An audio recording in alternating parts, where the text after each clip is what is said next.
Katie, this certainly isn't the first time we've heard about a day of prayer here in South Carolina. Charleston Republican Chip Limehouse first proposed it in 2010. Now, that was shortly after a federal judge declared the National Day of Prayer unconstitutional. That lawsuit, though, has since been thrown out. But the idea of a South Carolina Day of Prayer is still alive and well and has plenty of critics. Some would argue prayer should be reserved for a traditional house of worship, your own home, or personal time.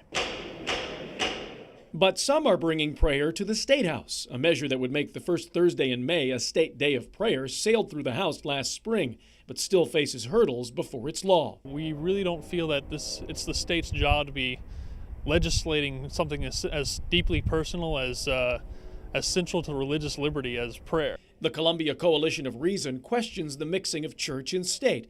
The more secular-minded group went as far as posting a billboard in Columbia last fall to let the non-religious in the region know they are not alone.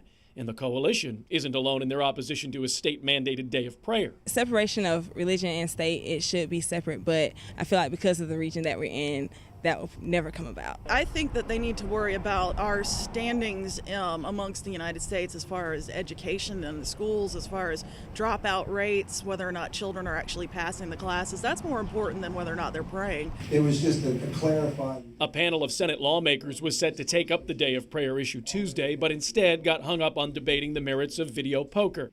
The prayer measure died off in the Senate in 2010, and opponents wouldn't mind seeing prayer pushed aside again. The state and the church should be kept separate, and that's for good reason. The church shouldn't be interfering and telling the state how to run its business, and likewise, the state should not be telling the church how to run its business. Now, because lawmakers did not get to the item Tuesday afternoon, the state day of prayer issue will likely be taken up again next week by the Senate Judiciary Committee. Now, a group called the Freedom from Religion Foundation initially sued over the National Day of Prayer. They say a state-level proclamation would be even more vulnerable to legal challenges.